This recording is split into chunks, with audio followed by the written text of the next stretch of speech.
My name is John Krug and I'm going to demonstrate to you how to fit aluminium gutter guard. This aluminium material has an aperture size of 1.4 millimeters. It has a fire rating of less than 1, coupled with a 20-year warranty, and it's very malleable. It's just so easy to fit. When a customer wants to buy gutter guard, there are 4 things that really determine which is the best product to use. What it is manufactured from will determine how long it will last. The aperture size determines how well it will work, and the price, of course. And does it comply with local and state fire rating criteria? You can be confident that your product is by far the best choice of all. And I encourage you to investigate the other range of products available so that you can be personally aware of how good your product is. As you can see, the top sheet is marked to the roof. It is very important that the material is fitted in the correct facing direction, as it has a cheese grate effect. It catches and turns the water downwards. And in our current climate of diminished water resources, it is a major matter for most folks with water tanks, and it really catches every drop. In Australia, there are mainly 2 types of roof, tiles and metal, and 2 types of gutters, Type M, sometimes called square or box gutter, and 150 millimeter quad. As I show you how to fit, keep in mind no matter what the roof and gutter configuration, all fitting is basically the same.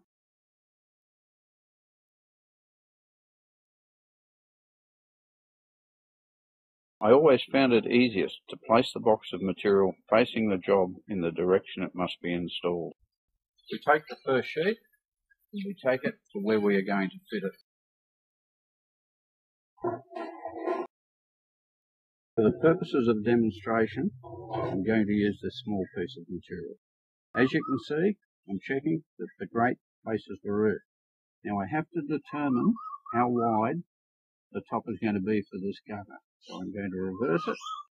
I'm going to push it into the gutter to the back, and I'll come towards myself about 5 millimeters. Just bend it simply over the gutter. And you'll notice that this gutter has gutter brackets. So I'm going to take a notch out. Wherever there's going to be a gutter bracket, I take a notch out of the material, and I simply bend that notch up out of the way. I take the material, place it in, and I force it to the back.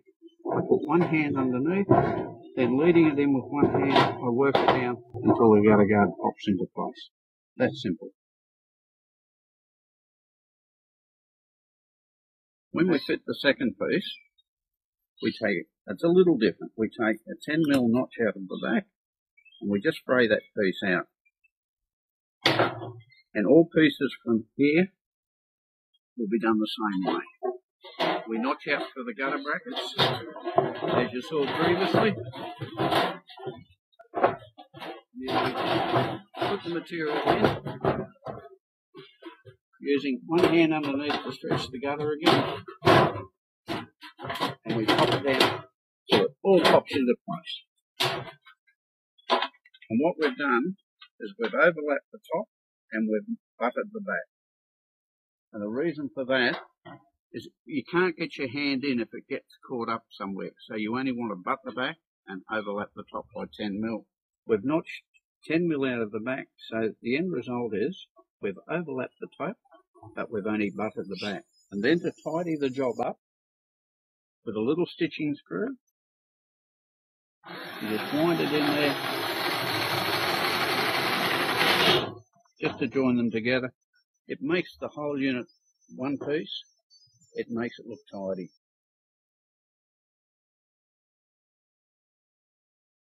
Now for all of your corners, you can just use a piece of offcut. Just cut something that suits the corner, slip it into position in your gutter, and then with a couple of stitching screws, just wind them in and tidy it up. Once again, it makes it stronger, neater, and you'll have a happier customer.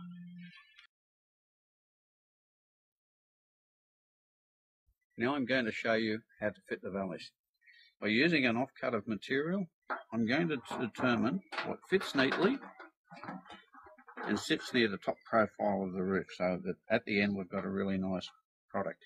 The grate, doesn't matter which way the pieces fit. It's only important that they face the same way, because if you reverse one in 6 pieces, you will see it from the ground. So we take this out, and we're going to either cut, I'll cut in this case, or alternatively you could bend the waste off, and you'll make up a piece of material that's going to suit you to put into a valley. Now I have a piece made,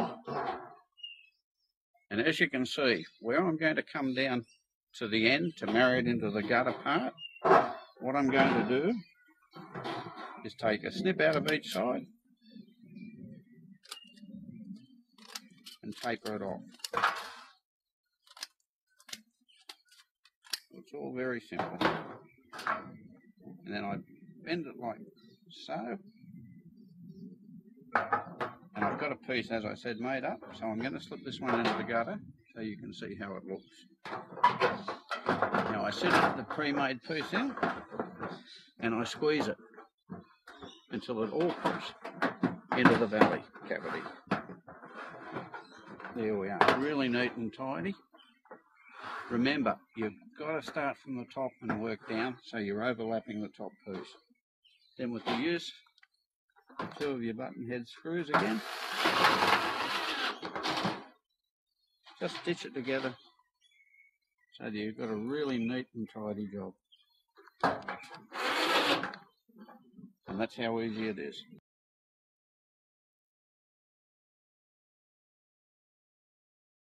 With a tile roof, you need to watch for sawtooth tiles. Sometimes they can be a bit ragged. Look down the tile line and with the heel of your hand knock them into a straight line. After the gutter guard is fitted, they will never move.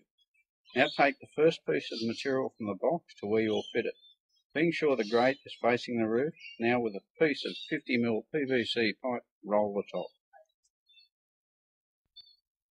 Notch out for the gutter clips and enter one end into the gutter. Using the heel of your hand, keep working the material into the space between the gutter and the tile, keeping the other hand under the gutter guard to stretch the gutter a little.